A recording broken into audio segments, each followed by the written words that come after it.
Thanks for watching. I'm Margot Kinberg, and this is In the Spotlight, a closer look at a crime novel. The art world can be a very effective context for a crime novel. There are all sorts of personalities involved, and art can be extremely valuable, so there's often a great deal of financial motive in terms of possibility.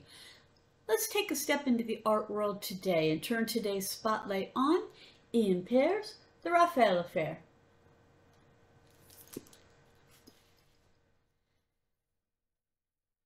General Taddeo Botondo is the head of the Italian National Art Theft Squad.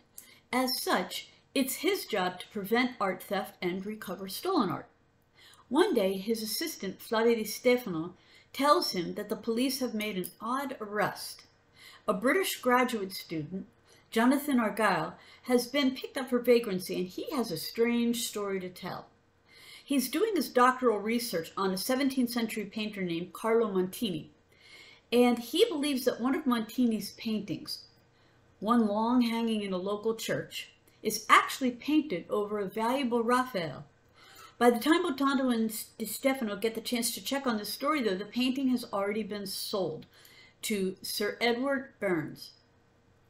The Italian government, embarrassed at having a Raphael all but smuggled out of the country, arranges to pay Burns to return the painting, to send the painting back.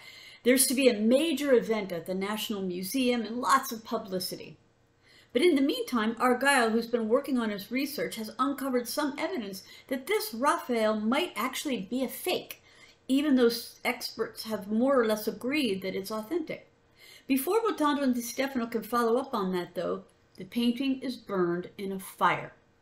Now, the only way to find out the truth is to see if there is another Raphael covered by a Montini.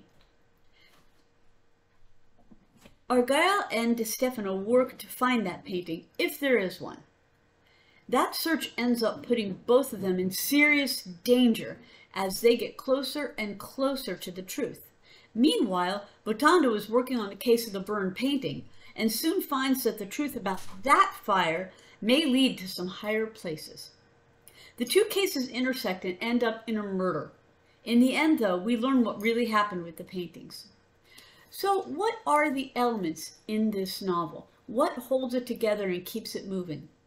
Art history are major elements in this story. Pears is an art historian, and that expertise and background is very clear. There's information about how frauds are detected, the trademarks of some different painters, and so on. There's also a look at the way art historians and other art experts go about doing their research and authenticating work.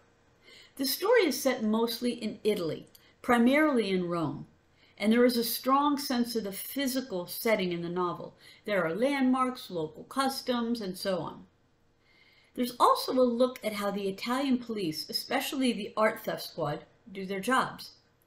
The story is told mostly from 3 points of view: Botondo's, Di Stefano's, and Argyll's, third person, past tense. And the interactions among these characters adds to the novel. Researchers who like a lot of dysfunction in their protagonists will notice that these characters are quite functional. Readers who prefer functional characters will appreciate this. They each have different strengths and flaws, and it's interesting to see how they mesh. As the novel goes on, a relationship slowly develops between Di Stefano and Argyll. But readers who dislike romance in their novels will be pleased to know that it's low-key and the focus remains on finding out the truth about the paintings. The story is light in the sense that it isn't gory or explicit, and the killing that takes place is more or less offstage. At the same time, it's not fluffy. There's some deep crime, serious issues, and so forth discussed. Readers who prefer their crime fiction to be less gritty, though, will appreciate that that's true of this novel. The Raphael affair is a more traditional story of art, theft, and murder. It features a distinctive Italian setting, a focus on art and art history, and 3 protagonists who come upon a case that's more involved and dangerous than they know. This has been In the Spotlight. I'm Margot Kinberg. Thanks for watching.